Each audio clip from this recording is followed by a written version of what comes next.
आज की वीडियो में हम बात करेंगे प्री मैट्रिक छात्रवृत्ति के किस प्रकार से आपको आवेदन करने हैं, कहां से आवेदन करने हैं, फॉर्म कैसे अप्लाई करना है, किस प्रकार रिजेक्ट करना है, वेरीफाई कैसे करना है, लॉग कैसे करना है, सारी जानकारी मैं आपको आज की वीडियो में बताने वाला हूं। इससे पहले साथियों, अगर आप हमारे चैनल पर नए हैं तो चैनल को सब्सक्राइब जरूर करें, बेल आइकन प्रेस करें ताकि जब भी मैं आपके लिए इस प्रकार की वीडियो बनाऊँ तो सबसे पहले आप तक पहुँच सके। साथियों, प्री मैट्रिक छात्रवृत्ति और पोस्ट मैट्रिक छात्रवृत्ति के लिए शाला दर्पण पर मॉड्यूल लाइव कर दिया गया है।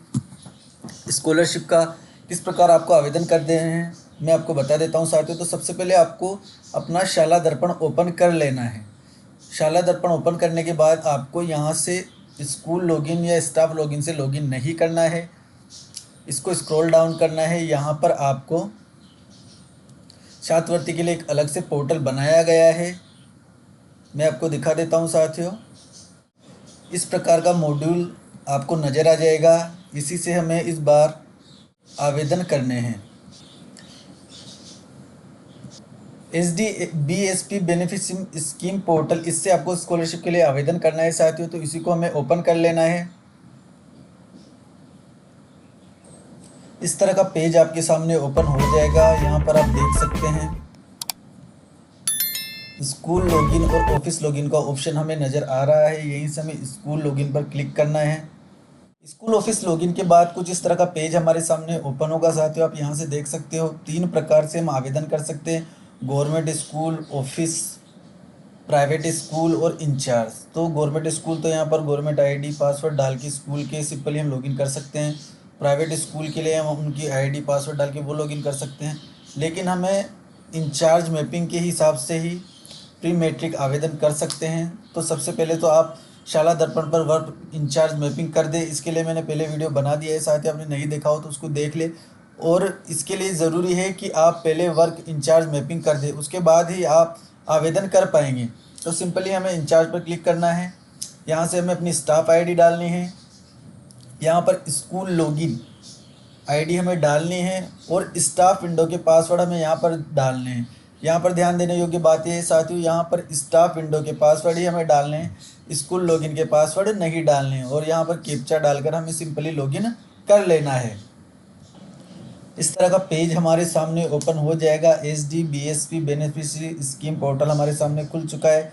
Choose scheme category to work on. अब हमें यहाँ से हमारा जो भी स्कीम पर काम करना है वो चूज करनी है। देखो साथियों, यहाँ पर अदर स्कीम भी दी हुई है। राष्ट्रीय पोर्टल की भी फॉर्म आप यहाँ से भर सकते हैं। इसके अलावा स्कॉलरशिप प्री और पोस्ट मैट्रिक यहाँ से आपको भरनी है। तो इस पर हमें सिंपली क्लिक कर लेना है। कुछ इस तरह का पेज हमारे सामने ओपन होगा। Scholarship type two work on, यहाँ से हमें सेशन सेलेक्ट कर लेना है 2024-25 और यहाँ से स्कॉलरशिप को सेलेक्ट कर लेना है। प्री मैट्रिक के हम फॉर्म भर रहे हैं तो प्री मैट्रिक को हमें सेलेक्ट कर लेना है और सिंपली हमें सबमिट बटन पर क्लिक कर देना है। इसके बाद साथियों हमें इम्पोर्टेंट इन्फॉर्मेशन के नाम से ये पेज शो होगा। सभी विद्यालय प्रभारी के लिए महत्वपूर्ण सूचना, इनको हमें ध्यानपूर्वक रीड कर लेना है साथियों। प्री पोस्ट मैट्रिक छात्रवृत्ति में सिस्टम से ऑटो अप्लाई शुरू हो गया है। प्रतिदिन रात 10 बजे से सुबह 6 बजे तक पोर्टल पर ऑटो अप्लाई सिस्टम चलेगा, यानी कि रोज़ 10 बजे से सुबह 6 बजे तक ऑटो अप्लाई सिस्टम इस पर चालू रहेगा साथियों। इस दौरान स्कूल प्री और पोस्ट मैट्रिक प्रभारी शाला दर्पण BSP लॉगिन के माध्यम से मैन्युअल रूप से आवेदन नहीं कर सकेंगे, लेकिन आवेदनों की निगरानी या सत्यापन कर सकेंगे। इस दौरान साथियों शाला दर्पण के जो प्रभारी है वो आवेदन तो नहीं कर सकते, सिर्फ निगरानी कर सकते हैं। सभी पात्र छात्र जो किसी कारणवश प्रभारी द्वारा आवेदन नहीं कर पाते हैं या आवेदन पेंडिंग है, उनका आवेदन ऑटो सिस्टम द्वारा किया जाता है। ऑटो अप्लाई प्रतिदिन तभी काम करेगा जब किसी विशेष योजना के लिए शेड्यूल अभी चल रहा हो। यदि किसी स्कूल प्रभारी को लगता है कि कोई आवेदन ऑटो सिस्टम द्वारा गलत तरीके से लागू किया गया है या गलत छात्र जानकारी के साथ स्वतः ही लॉगिन के माध्यम से मैन्युअल रूप से दोबारा आवेदन कर सकता है, लागू किया गया है तो प्रभारी आवेदन को हटा सकता है।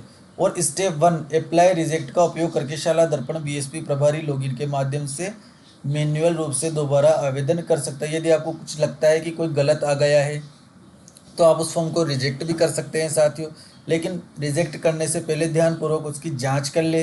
यदि आवेदन ऑटो सिस्टम द्वारा सही ढंग से लागू किया गया है तो प्रभारी आवेदन को सत्यापित और लॉक कर सकता है। ऑटो सिस्टम द्वारा लगता है हमें कि सही है तो हम उसे लॉक कर सकते हैं।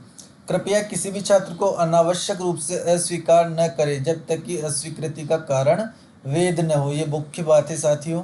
ऑटो सिस्टम द्वारा लागू आवेदन पूरी तरह से शाला दर्पण पोर्टल पर उपलब्ध छात्र जानकारी यानी कि छात्र फॉर्म नंबर 9 जानकारी, लाभकारी योजना जानकारी, छात्र परिणाम जानकारी के आधार पर होते हैं। सभी लागू आवेदनों को सिस्टम द्वारा ऑटो लॉक कर दिया जाएगा यदि आवेदन करने के बाद 10 दिनों के भीतर प्रभारी द्वारा लॉक नहीं किया जाता है।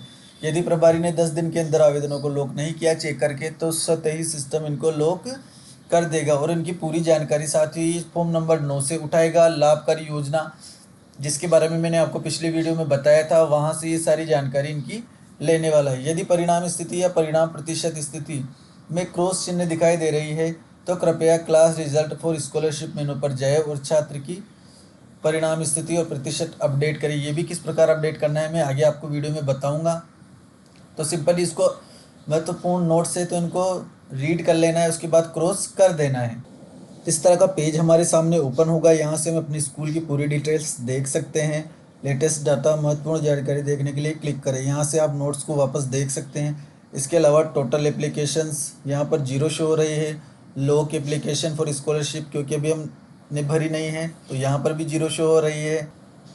इसके बाद देखिए amount disburse to office for payment, office से जो अमाउंट डिस्ट्रीब्यूट होता है वो हमें यहाँ पर शो होगा, ये भी 0 हो रहा है। टोटल स्कॉलरशिप्स 11 प्रकार की छात्रवृत्तियाँ यहाँ पर हमें दी गई हैं। इसके अलावा साथियों click here to know student application summary, यहाँ से हम पूरी समरी चेक भी कर सकते हैं। तो सिंपल इस पर क्लिक कर लें। यहाँ पर स्टूडेंट्स की हमारे सामने पूरी समरी शो हो चुकी है। टोटल एलिजिबल स्टूडेंट्स हमारे सामने यहाँ पर शो हो रहे हैं। 30 स्टूडेंट टोटल एलिजिबल है, पात्र है। टोटल अप्लाइड इसमें 0 शो हो रहा है। Total manual 0, total auto 0, total verified student 0, total forward 0। तो यानी कि अभी एक भी स्टूडेंट का आवेदन हमने नहीं किया है। अब साथियों यहाँ से मुख्य बात यह है कि हमें किस प्रकार से अप्लाई करना है, मैं आपको इस वीडियो में दिखा देता हूँ। वीडियो साथियों लंबी हो सकती है लेकिन आप ध्यान से देखिए, बहुत काम की जानकारी आपको मैं बताने वाला हूँ। तो सबसे पहले हमें आ जाना है स्टूडेंट एलिजिबिलिटी में। यहाँ से आप सेशन देख सकते हैं। स्टूडेंट एलिजिबिलिटी में स्कीम को हमें यहाँ से सेलेक्ट कर लेना है। बहुत सारी स्कीम यहाँ पर दी हुई है। तो हम सबसे पहले pre matric scholarship for SC student इसको सेलेक्ट कर लेते हैं। यहाँ से हम क्लास सेलेक्ट कर लेते हैं और सिंपली हमें शो स्टूडेंट्स पर क्लिक कर देना है। हमारे सामने डाटा शो हो जाएगा। इसके अलावा इफ़ रिजल्ट्स, यदि परिणाम स्थिति या परिणाम प्रतिशत चिन्ह में क्रॉस दिखाई दे रहा है तो कृपया क्लास रिजल्ट फॉर स्कॉलरशिप मेनू पर जाएं और छात्र का परिणाम स्थिति और प्रतिशत अपडेट करें। यदि किसी बच्चे को हमने प्रमोट नहीं किया है या उसका परिणाम अपडेट नहीं किया है तो उसके हमें क्रॉस शो होने वाला है साथियों, तो हमें उसको अपडेट करना है। ये भी मैं आपको बता दूंगा किस प्रकार करना है। इसके अलावा scheme rules, class 6, 7, 8, caste, SC, gender, all day scholar, only Aadhaar authentication और जनाधार ऑथेंटिकेशन, यानी कि जिनका आधार और जनाधार ऑथेंटिकेशन हो रहा है। Bank details from Jan Aadhaar, no income range but can not be income tax payee, last class result pass, तो लास्ट क्लास रिजल्ट पास होना चाहिए। इसके अलावा जनाधार से बैंक खाता जुड़ा हुआ लिंक होना जरूरी है, उसी को छात्रवृत्ति मिल पाएगी, वही आवेदन के लिए पात्र होगा। तो सिंपली यहाँ से शो स्टूडेंट्स कर देते हैं। स्टूडेंट्स की लिस्ट हमारे सामने शो हो चुकी है। Serial number, name, parent, students cards and gender, SR number, apply status यहाँ पर खाली शो हो रहा है क्योंकि अभी तक हमने अप्लाई नहीं किया है। क्लास में टिकरा रहा है। कास्ट जो SC के हैं उनके ही। इसके अलावा जेंडर, स्कॉलर टाइप स्टेटस, आधार और आधार ऑथेंटिकेशन स्टेटस, यहाँ पर इन बच्चों के आधार ऑथेंटिकेशन नहीं हुए हैं। कुछ बच्चे हैं जिनके आधार ऑथेंटिकेशन नहीं हुई है, आवेदन नहीं कर पाएंगे। इसके अलावा जनाधार ऑथेंटिकेशन स्टेटस हम देख लेते हैं, सभी का हो रखा है। नॉन टैक्स पेएबल सभी बच्चे हैं। रिजल्ट स्टेटस यहाँ पर हमें सभी का शो हो रहा है, किसी के भी क्रॉस शो नहीं हो रहा है। इसका मतलब हमने सबका स्टेटस रिजल्ट का अपडेट कर दिया है। इसके अलावा एक मुख्य बात मैं और बता देता हूँ साथियों, कास्ट में यदि किसी के आपको यहाँ पर क्रॉस का निशान नज़र आता है, जैसे मैंने ST पहले SC सेलेक्ट किया था तो सभी के क्रॉस का निशान आ रहा था, तो मेरी क्लास इस 6 क्लास में एक भी SC का बच्चा नहीं था, इसलिए सभी के क्रॉस निशान आ रहा था। और अब ST सेलेक्ट किया है तो सभी के राइट टिक आ रहा है। अभी यदि इसमें कोई एससी का होता तो उसके क्रॉस का निशान आ जाता। तो इससे आपको बिल्कुल भी चिंतित नहीं होना है। अब एलिजिबिलिटी के बाद आपको आ जाना है स्टेप 1 अप्लाई और रिजेक्ट पर। इसको हमें ओपन कर लेना है। Apply student scholarship application here, यहाँ से हम व्यू कर सकते हैं। Click to view field student, यहाँ से हम रिजेक्ट कर सकते हैं, क्लिक टू रिजेक्ट, और click to view and apply student ये बटन दिया हुआ है। इसके अलावा यहाँ से आप डिलीट बटन से डिलीट भी एप्लीकेशन को कर सकते हैं। तो सबसे पहले हमें सिंपली सेशन सेलेक्ट हो रहा है, स्कीम यहाँ से हमें सेलेक्ट कर लेनी है। Pre matric scholarship for ST student, इसको मैं सेलेक्ट कर लेता हूँ। शेड्यूल हमारे सामने आ गया है। स्टार्ट डेट 20/7/24 से एंड डेट 31/8 तक ऑटो लॉक स्टार्ट हो जाएगा और 10 दिन में ऑटो लॉक भी हो जाएगा। अब इसके रूल्स देख लेना चाहते हो आप यहाँ से ध्यानपूर्वक। 6, 7, 8 में ST gender all day scholar only Aadhaar authentication, ये मैं पहले बता चुका हूँ आपको।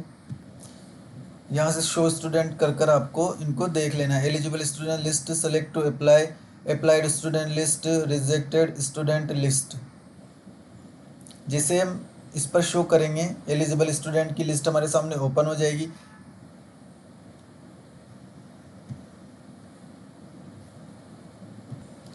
आप देख सकते हैं कक्षा 6, 7, 8 में जो टोटल एलिजिबल स्टूडेंट्स है 8 हैं, कक्षा 7 में 5 है और कक्षा 8 में 10 है। गर्ल्स बॉयज़ की संख्या भी यहाँ पर दी हुई है। टोटल अप्लाइड में 0 0 शो हो रहा है, मैनुअल अप्लाइड में भी 0 हो रहा है, ऑटो अप्लाइड में ऑटोमेटिक कितने अप्लाइड हुए हैं इनमें भी 0, रिजेक्टेड में भी 0 शो हो रहा है।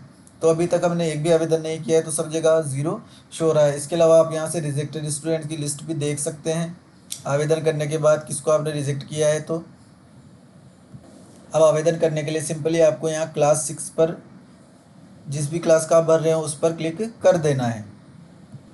इस तरह का पेज हमारे सामने ओपन होगा। कृपया विद्यालय में दिए गए मॉड्यूल लाभार्थी योजनाओं के लिए अनिवार्य छात्र सूचना में संबंधित प्रविष्टि करें। विद्यार्थियों का लाभार्थी योजना वाला मॉड्यूल है, उसको आपको अपडेट कर लेना है। पहले यहाँ पर बच्चों का नाम, class, parent, student, SR number, caste, gender वगैरह दिया हुआ है। अप्लाइड रिजेक्टेड का status, days after for auto forward, verified. तो सिंपली हमें यहाँ से अप्लाई बटन पर क्लिक करके अप्लाई कर लेना है। इस तरह का पेज हमारे सामने ओपन होने वाला है। कृपया विद्यालय में दिए गए मॉड्यूल की, अब यहाँ से आप बच्चे का नाम, एसआर नंबर, सारी डिटेल्स देख सकते हैं। इसके अलावा आधार नंबर, जन आधार, परिवार पहचान संख्या, सारी चीज़ें हमें यहाँ से अकाउंट होल्डर नेम, मुख्य बात यह है अकाउंट होल्डर का नेम आप अच्छे से चेक कर लें, नेम, आईएफएससी कोड वगैरह। वैसे तो ऑटो ऑथेंटिकेशन होता है तो सही ही आते हैं।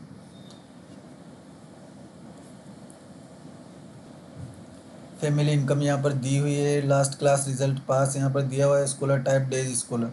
सिंपली हमें यहाँ अप्लाई बटन पर क्लिक कर देना है।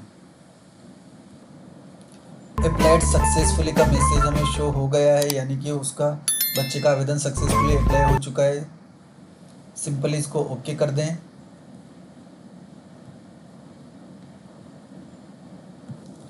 अब यहाँ से साथियों जिसका हमने अप्लाई कर दिया है उसकी लिस्ट भी हम यहाँ से अप्लाइड स्टूडेंट लिस्ट पर क्लिक करके देख सकते हैं। उसके लिए हमें रीसेलेक्ट करना होगा। पहले यहाँ से सेलेक्ट कर ले, स्कीम सेलेक्ट करें और अप्लाइड स्टूडेंट लिस्ट पर करके शो स्टूडेंट पर क्लिक करें।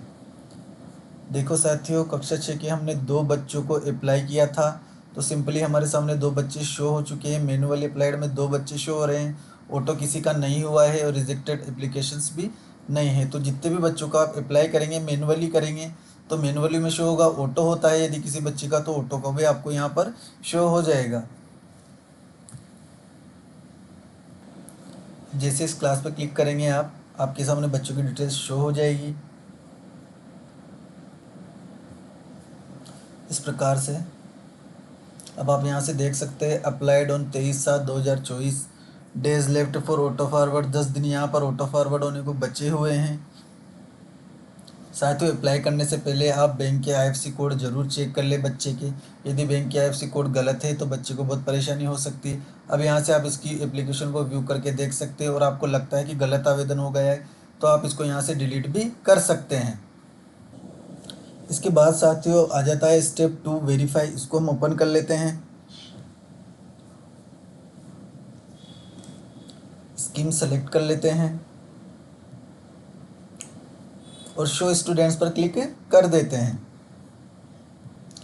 2 स्टूडेंट्स को हमने अप्लाई किया था, जैसे हम क्लास 6 पर क्लिक करेंगे यहाँ से उनकी लिस्ट ओपन हो जाएगी।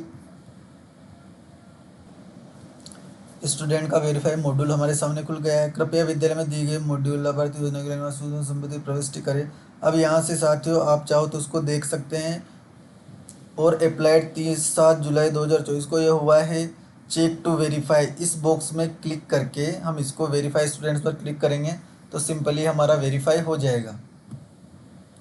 आइए साथियों इसको कर देते हैं। स्कॉलरशिप एप्लीकेशन वेरीफाइड सक्सेसफुली, हमारा एप्लीकेशन फॉर्म वेरीफाइड सक्सेसफुली हो चुका है। अब इसके बाद क्या करना है हमें साथियों, अब यहाँ से वेरीफाइड स्टूडेंट स्कॉलरशिप एप्लीकेशन ही है। अनवेरीफाइड स्टूडेंट्स की लिस्ट आप यहाँ से देख सकते हैं, वेरीफाइड स्टूडेंट्स की यहाँ से देख सकते हैं, यहाँ से आप वेरीफाई कर सकते हैं और वेरीफाई एप्लीकेशन की लिस्ट आप यहाँ से देख सकते हैं। जिन बच्चों की हमने वेरीफाई की है उनकी लिस्ट में यहाँ शो होगी। क्लास 6 के एक बच्चे को हमने वेरीफाई किया था तो यहाँ पर हमें वो शो हो रहा है। टोटल आवेदन 2 किए थे। इसके अलावा अनवेरीफाइड स्टूडेंट भी आप यहाँ से देख सकते हैं।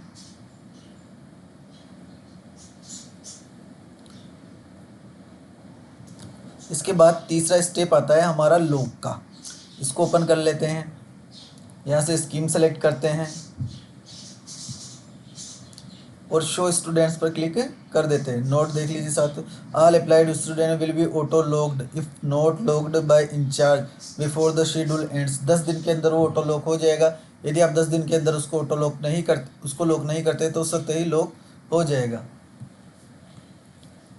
अब यहाँ पर हमने 2 बच्चों के आवेदन किए थे मैनुअल रूप से और इसमें से टोटल 1 को हमने वेरीफाई कर दिया है।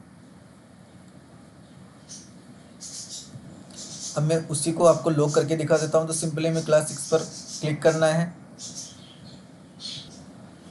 अब आप यहाँ देख सकते हैं बच्चों की स्कॉलरशिप अमाउंट भी हमें शो हो रही है, वेरीफाइड डेट भी हमें शो हो रही है। एक बच्चा यहाँ पर वेरीफाइड हुआ है, दूसरे को हमने वेरीफाई नहीं किया है तो उसके स्टेटस में नो आ रहा है डेट में।